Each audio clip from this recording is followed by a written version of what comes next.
When your baby cries and there's no end in sight, do you ever wish you had an instant trick to calm him down? Maybe you saw that viral video a few years ago in which a father puts his baby girl to sleep using the Om chant you might more frequently hear in yoga class than in a nursery. Now you want to know, can I do that too? And what other sounds or frequencies would do the trick? We're here to answer these burning questions and more to help arm you as a new parent with some extra soothing techniques. This is Newbies. He's gorgeous. It's a girl. Surprise! The whole family's here! So when are you having the next one? It's just poop. Ready for another? Wow, you look really tired. Ready to go back to work? Yellow poop? Seriously? Did you sterilize this? Sex? Now? You've got to be joking. You should sleep when the baby sleeps. She doesn't look anything like you. I thought you already had your baby. I did. Babies don't come with instructions, so there's Newbies, helping new moms and new babies through the first year. Welcome to Newbies. Newbies is your online, on-the-go support group guiding new mothers through their baby's first year.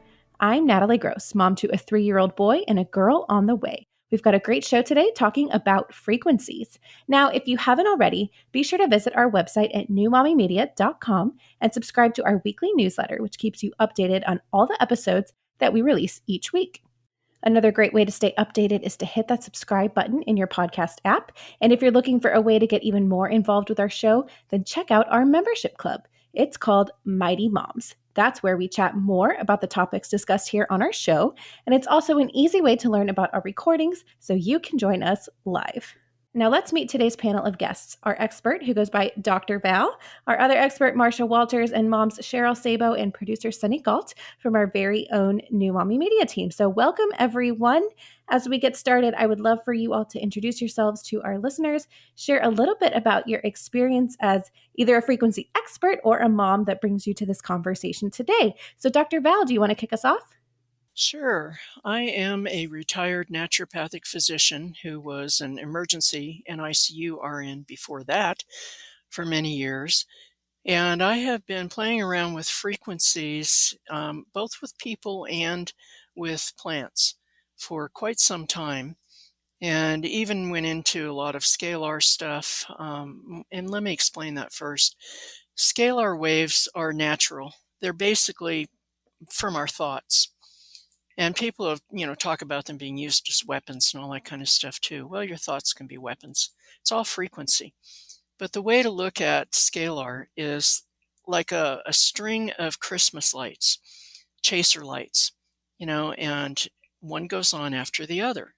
So when you're manifesting or using scalar energy, then you're directing your intention, the frequency of your thought at a particular thing.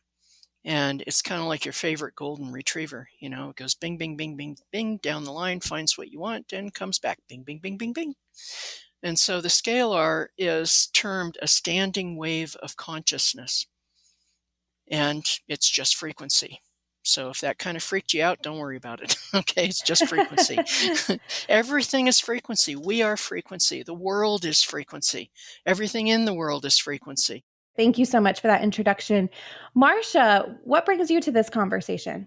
I come at frequency from a little bit of different path. I have a PhD in electrical engineering.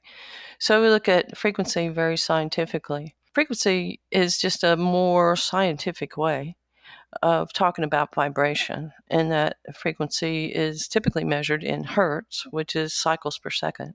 And as a natural frequency, there's so many things in nature. Everything does move in a frequency, but we don't always realize it. I think it's very simple to look at things like pendulums, at the ocean waves, and even having a mother rock her baby in a chair. All these things are frequencies. And moreover, every atom, cell, and electron in our body is vibrating at a certain specific frequency so that our body organs vibrate at a certain frequency. So in addition to having a PhD in electrical engineering, I've also practiced many years as an alternative healer. And so from that aspect, I use primarily sound, but sometimes light and sometimes vibration from electrical instruments like rife machines and things that create a frequency specifically for healing for the physical body. And I'm also a mother. My daughter is no longer a baby, but I have very many memories about when she was a baby. And people use rhythm and frequency all the time without even thinking about it, without even calling it that. So bringing it into the scientific realm, what we call frequency, gives it a more definitive pattern of up and down, in and out. It's the natural ebb and flow of the universe. Awesome. Thank you so much for that overview as well.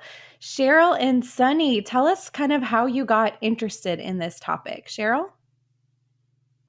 Hi, everybody. Yeah, thank you so much for inviting me to be part of this fascinating discussion. I've been like scribbling down notes already from Dr. Val and Marcia. I'm so excited to learn more about this. So, I'm a mom and I'm also a music teacher for early childhood. So, I have brand new mommies in my classes with their little babies and dads and grandmas and caregivers too. But it's such a joy to watch new parents start to understand the power of their voice to influence their family's well-being. And I got to experience that firsthand with my little ones many years ago. They're now teenagers. So that's been really fun. But I'm also a yoga teacher. So I love all these different ways of feeling my body as a frequency delivery system as part of, if you think of my body as a little microcosm and the whole earth, the whole universe as more of the macrocosm, right? So I'm just a little piece of it in a moment, a snapshot in time. But I've really been so fascinated about how the human voice, and specifically the voice of a parent, can shift a mood and a dynamic and a whole family system and a whole family's energy in moments by taking that breath and becoming humming, singing, vibrating human being. It's really fascinating. So I can't wait to hear more and learn more today with you. Awesome. Sunny. Yeah, I mean, I feel like all y'all are experts compared to me on this. I am a mom. I guess I'm an expert at being a mom. I have 4 little ones. I did not know about frequencies, the importance of frequencies, everything being a frequency when they were little. And now I'm seeing these videos pop up. Like you said, Natalie, in the intro, there's that one video of that dad that's just going, the baby was freaking out before. And the moment he does that, he continues to do it. The baby just puts this grin on its face and becomes so pleasant and calm. And I'm going, oh my goodness. At one point, I had 4 children, ages 3.5 and younger. And I really could have used that. So I'm just a big fan in general. I think this is a topic that we don't talk about. We don't know enough about our bodies and how we interact with things and nature in general. And so this is a fascinating topic. And I'm excited to learn about how we can incorporate this into our families. Awesome. Well, thank you everybody so much for being here. And now that we have met our guests and have a clearer definition of what frequencies are, we are going to take a quick break. And when we come back, we'll be learning more about what this all has to do with your baby. Stay tuned.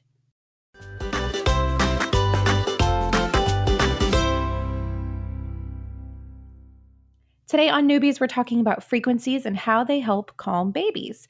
Marcia, what can you tell us about natural frequencies? I know we've kind of already started on this discussion, but like a mom's heartbeat that can help soothe babies. What do we need to know? Well, some of these things, natural frequencies, we already do naturally. There are certain things that we do to soothe a baby, like hold them to our heart.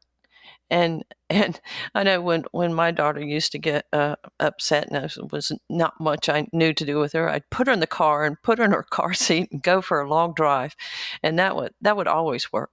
And we use things like rocking the baby naturally, and like we've talked before, the sound of the human voice just talking to the baby or singing to the baby, or certainly those very, very natural things that we can do. Sometimes we need reminding to remind ourselves that we have the power within us most often.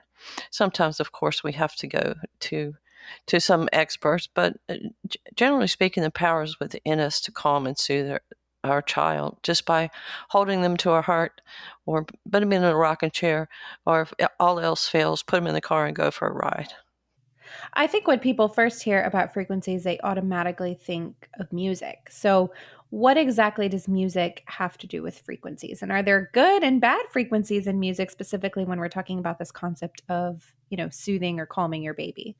Dr. Val or Marcia, any thoughts there? Music is so important from the very first moment of conception. You want to play music to the baby in the womb. And you want it to be something that's beautiful music, that's uplifting, 432 hertz, so it's healthy and healing for the DNA. But you also want to do things that are mathematical. So Bach and Mozart are the two main composers that you would want to be playing because it helps develop the left side of the brain. And then if you keep them with music throughout their young lives, you're actually going to develop both sides of the brain, which, by the way, is how you get genius. One side or the other dominant is not necessarily really good, but most people at the best are maybe 60-40. That would be considered, really amazing to have that. However, 50-50 is where you want to get because you have two different sides of the brain.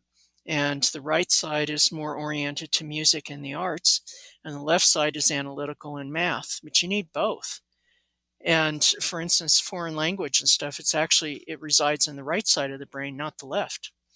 So when you have the two of them actually working together, you have a genius. And then, of course, you nurture and everything else, and the music helps to balance them. So that's my 2 cents for it. Go ahead, Marcia. Sure.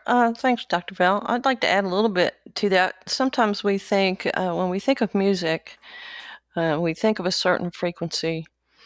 Music actually has layers, like so many different things. There are frequencies within the music. There's a frequency of the note, and then there's the frequency of the song, for instance. So the frequencies that we really like are the ones that are natural. And so how do we know what's natural? We can look at our heartbeat, for instance, the rhythm of our heartbeat. So classical music, as a rule, fits very well into this, and the waltz, not that we play waltz too much, but the 1, 2, 3, the steady equal intervals of the music. For instance, you don't want to play your baby rap music, for instance, because of the syncopated beat, or it gets out, it leaves that natural frequency and it goes to more a ba-bum, ba-bum, ba-bum. And you'll notice that, if you happen to be a fan of rap music and you play it in your home with your baby, it's very likely to make your child very irritable or even angry. So there's frequencies within frequencies. The simple rule of thumb is it in tune with your heartbeat, with the major function of your body. Okay. How does the average parent who's not musical know, if this is 432 hertz or 440? Like, how does the average parent go about kind of picking and choosing the frequencies that are good or bad? Or they would want to choose the ones that are good, I'm assuming, but how do they go about differentiating? They won't unless they look for the 432 hertz or the what we call the solfeggio frequencies, which is it's a different kind of frequency attuning to the musical instruments that is still not hit the mass consciousness. So someone would have to be aware of what the solfeggio frequencies are and the 432 hertz, which we call the God note. Which doesn't mean that all music that's not in line with this, what we know now, the solfeggio is bad, because any music that goes with the rhythm is better than music that goes with a syncopated beat or out of the rhythm of life. Now we can talk more about this if you like, but the solfeggio frequencies were, in a nutshell, frequencies that were lost to us. They were the frequencies of ancient chants. And somewhere along life's way, all the musical instruments became tuned to a different set of frequencies than the solfeggio.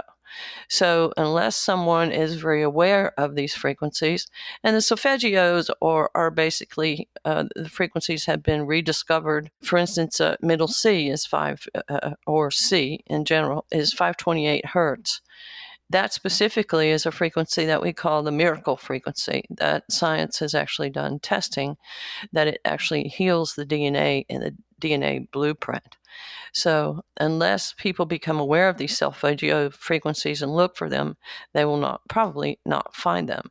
But one thing that we can do now is, for instance, take your favorite music that is most likely going to be tuned to not to the solfeggio, and there are converter programs, apps that are available online where you can actually change them over to the notes. So each individual note has to be retuned in a song to those of the solfeggio frequencies, and that can be done by an app, for instance. That's so interesting. Cheryl, I'm kind of thinking of you. You're an early childhood music teacher, as well as a yoga teacher, like you mentioned. Does any of what's been said stand out to you? And how do you put this into practice in your class, if at all? Yeah. Oh, that's such a great question, especially thinking about, all this great information. And I am a researcher. I love to learn. I love to hear and explore the ideas. But then I think it was Sunny, you were saying, it's time, it's go time. I've got 4 kids. I have 2, but it's time. The children are there. How does this, pan out in day-to-day practice or in a class? And I love gathering the information. And I love thinking about the history of music. My degrees are in flute. I have 2 degrees in flute performance. And when I was deciding about what to do for school, I really went with flute because I liked the way it connected to my breath. I enjoyed the way it felt to take a breath and produce a tone. And I enjoyed the timbre. I enjoyed the sound of the flute. And I don't know why. I'm sure Dr. Val and Marcia could explain it to me if we had another episode to spend on it. But when I sing, when I produce tone with my vocal cords and I play my flute at the same time, it doesn't sound very good to the outside world. However, something happens. I tune my own body, literally tune my vocal cords to match the pitch or the frequency that is being produced by my breath and by the length of the tube of my flute. And when I go back to playing my flute normally, then there is a resonance there. Even just thinking about it, I'm getting like a little weepy and jittery because it is different. That tuning of my own physical body to the quote right frequency to match the flute is amazing. And I feel like parents can match the frequency of their voice to their children's needs. In other words, if I'm going on and on to my teenagers, or if I'm getting nervous because there's a group of 12 1.5-year-olds running around in circles, for example, nobody's sitting in the circle, right? And that's okay. We don't expect them to at that age. But, we want to redirect and have it be a great experience for the parents too. Simply taking a breath, maybe placing my hand on my heart, maybe feeling my body on the earth, right? My feet, my tailbone, whatever's touching down, and connecting to that makes a big difference when I open my mouth and I start to sing. And I totally love, Marcia, what you were saying about the waltz meter. So in my classes, that waltz, that triple meter, that flowing, expressive space and time of grouping things in triple meter is very connected to that heart chakra, that heart center, the middle of all of our 7 chakras, right? The center of it all.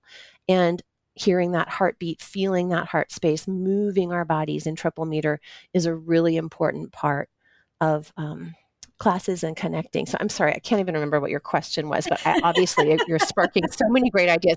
What do I do? Yes, all of that. And I don't know why, but I know it works. Like that's really the bottom line. It doesn't have to be perfect. Sing, do your stuff. It's going to be great. Yeah. That's so funny. I also play the flute. And so you're like vocalizing a lot of things I've thought, but hadn't put in words before. Aww. So that was neat to hear. Yeah. Yeah. Well, when we come back, we are going to continue this conversation with our panel of guests.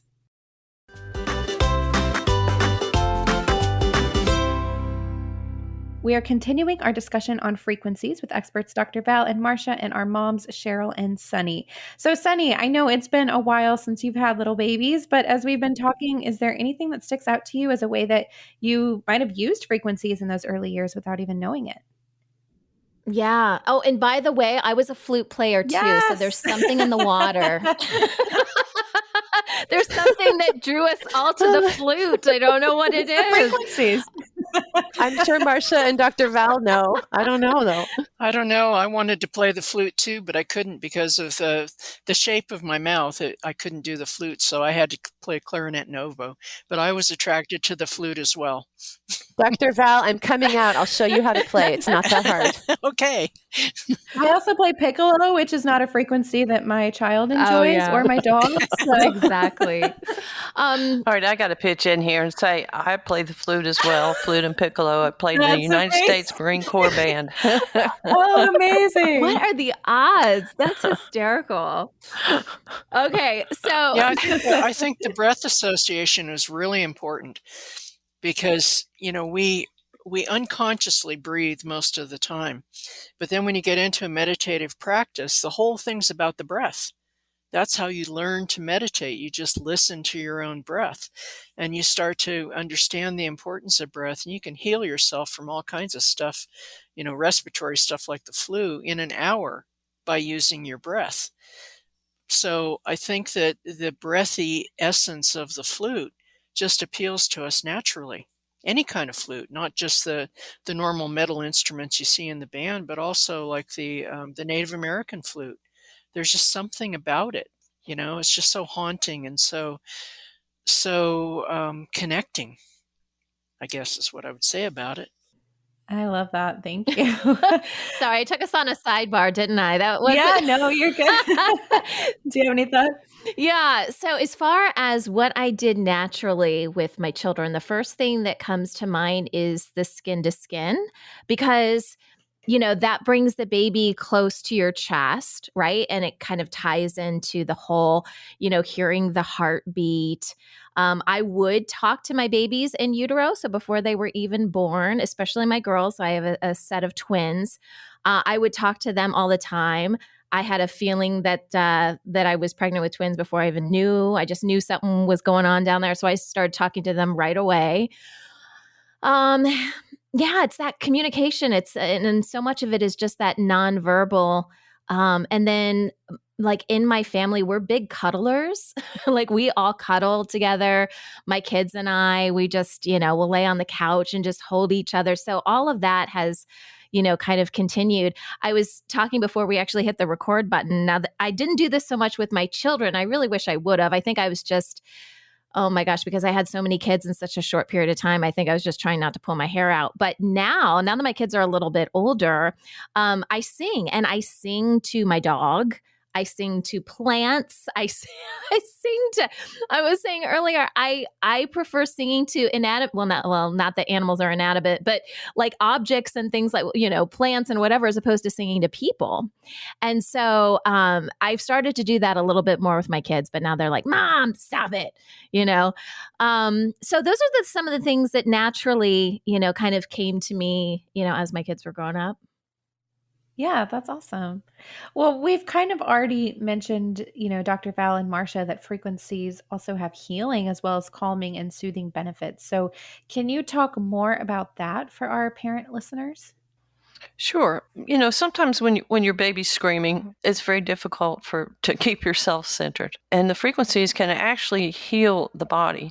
We spoke briefly about the solfeggio frequency of 528 as being the one that we call the miracle frequency. That science has even shown that it heals the DNA and goes into the DNA blueprint. We can also use these frequencies consciously by getting a set of tuning forks. The solfeggio tuning forks are readily available that you can just hit the tuning fork and have the sound, and the baby will just go into a state of awe with this tuning fork listening. And you can get tuning forks that you use either off the body or on the body directly. And when you use the tuners directly on the body, they create nitric oxide within the body. And this is it helps the nervous system, and it has very many benefits to have the nitric oxide. As we go even further, there are technologies like what we call the Rife machine, which heals disease, heals illness, and sets up a frequency in such a way that it creates a resonance, or it creates a frequency that is out of phase of one that is not desirable. Like, for instance, you have a virus, a bacteria, a cancer cell, that kind of thing. The Rife machine will create a frequency that will null that out. And so this is a technology that's beginning to come to the forefront again. It had been kind of buried for years. And so there are instruments like what we call the Spooky 2, which is called that for because it's based on Einstein's theory of a spooky action at a distance, or quantum entanglement. So the theory of frequencies and healing goes into very deep and very many different kinds of techniques to use with people.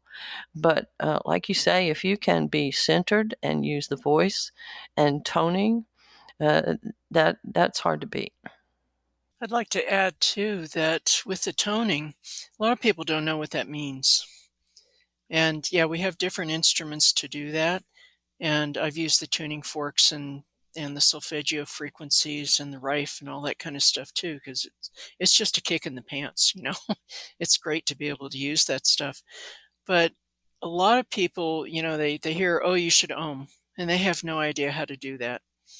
And they're embarrassed to do it.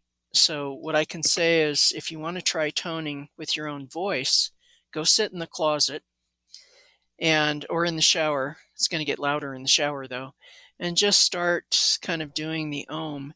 You'll know that you've hit it right when what comes out of your mouth is a bell tone. And it takes a little while to get to that, you know, and it takes getting past, you know, how loud should I do this, and you know, how long should I hold it? And it is a breath exercise as well. So it's going to increase your lung capacity by doing this stuff, which is very helpful. But you will find that when you hit that bell tone, it oscillates naturally on its own. You're not doing it. It just happens. And if you're really good at it, you'll break it into 3 tones. So there we go with the tripartite tone again. And it just happens naturally. Every human can do it that has vocal cords. You know, obviously, if you can't speak or can't sing or anything, then yeah, that's a little hard to manage. But the thing is that most humans have this capability. Why do we have that capability if we're not supposed to use it? And if you can do this ohm to the point where you get those bell tones that come out, and you can get the tripartite tone happening, I think you could probably heal just about anything. I mean, I haven't tested this out, so I couldn't really tell you for sure. Marcia, you might know more about what's possible with that. But I can tell you that it's a pretty amazing state that a lot of omers don't get to because they don't know it exists. So this is everybody's big chance to find out if you can do this or not. That's great. This has been fascinating to me because I myself was a newbie to this topic. So I just was curious, are there any last thoughts from the group before we wrap up? I would like to teach people the simple way to tell with their own bodies if something's good for them or not, or the baby. It's quite simple. And basically what you do is you take a deep breath and you center your consciousness down to your heart. So for those of you that aren't used to meditating, it's really easy. Just think in your heart, you know, just see, kind of visualize, you know, that, okay, now I'm going to move my consciousness down to my heart. Take a few breaths and just feel your heartbeat. And then ask your heart a question, a yes or no question, very simple. Like, is this good for me? And then wait to feel in your heart.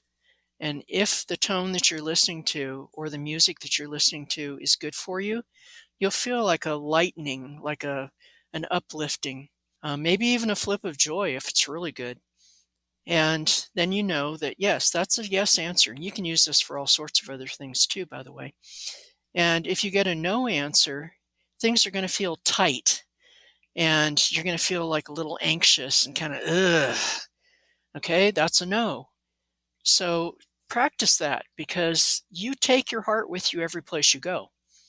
So that's something that you don't have to go out and buy. You don't have to learn how to use some new technology with it. It's yours. So just start practicing doing that. And if you have any questions, you can tag me or any of the other people on the chats that know how to do this. And don't be afraid to practice, okay? Because this is the best way to tell. Unless you're going to run around with a meter and you can tell exactly what frequency something is, and you want to go through learning all this stuff, or you want to call up Marcia and ask her, Yeah. and I would have to do that too. Let me tell you. Basically, I would have to be asking Marcia about the proper tones that we're looking for. But with this, you can tell for yourself. So practice that, and then you'll have confidence. You'll get more and more confidence as you do it. Okay? That's great advice. Yeah, thanks. Dr. Val, can I pop in here? This is Cheryl. Absolutely. And when you were talking about coming down into your heart space, I love that. I had a dear friend who taught me years ago, before I had started meditating. This was years and years ago. And I was having trouble. I was struggling with that a little bit. And she encouraged me to put one hand over my heart and one hand on my low belly, and relaxing my upper body and doing that and breathing really helped me access that for the first few times. And I highly recommend, if anybody's struggling coming into that heart space, just give that a try. One hand over the heart, one on the belly. And I don't know why that works. I'm sure Marcia would know. Maybe Dr. Val too. Yeah, if I could speak to this, it's really important. Yeah, to come from the heart. And you just have to think about the heart and put your consciousness there and think of someone that you love. Think of the love that you have for your baby, and that will bring you right there. But it's a really important aspect of our consciousness, is that we always come from our heart. Yeah, that's great. I had a quick anecdote I would love to share, and a resource that people can find if that's okay. Of course. I homeschooled my boys for years and years when they were young. One of my sons is neurodivergent, and so it just fit us better to homeschool. I didn't plan to homeschool, but we kind of fell into that, and it worked for us, and we loved it for years. But in that homeschool group, it was a wide range of ages and families and backgrounds, and we were kind of wild, out in nature kind of homeschool group, right? So once in a while we would want to come together, and the parents, instead of yelling across the field or whatever, we would start singing a song by Sarah Dan Jones. It's called The Meditation on Breathing, and it's basically just on one tone. You could find the right tone if you want to, that middle C or a lowered A for 432 hertz would be great if you can find it. And it's just breathe in, breathe out. And that's literally all it is. Breathe in, breathe out, but slower and slower every time. And the grown-ups forming that circle of energy and sound. And the children would come and join the circle in their own time, in their own peaceful way. And it was such a beautiful space that we created together with that vibration. That's beautiful. Thank you so much, Cheryl. Thank you so much to all of you, our panel of guests, Dr. Val, Marcia, Cheryl, and Sunny, who joined us for this episode today. Be sure to check out newmommymedia.com, where we have all of our podcast episodes, plus videos and more.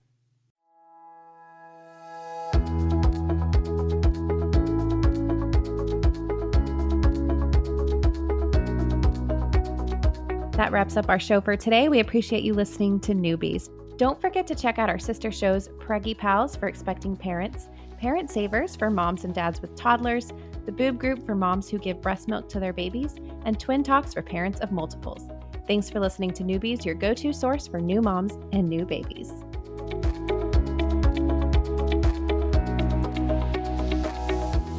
This has been a New Mommy Media production. The information and material contained in this episode are presented for educational purposes only. Statements and opinions expressed in this episode are not necessarily those of New Mommy Media and should not be considered facts. While such information and materials are believed to be accurate, it is not intended to replace or substitute for professional medical advice or care, and should not be used for diagnosing or treating healthcare problem or disease or prescribing any medication. If you have questions or concerns regarding your physical or mental health or the health of your baby, please seek assistance from a qualified healthcare provider.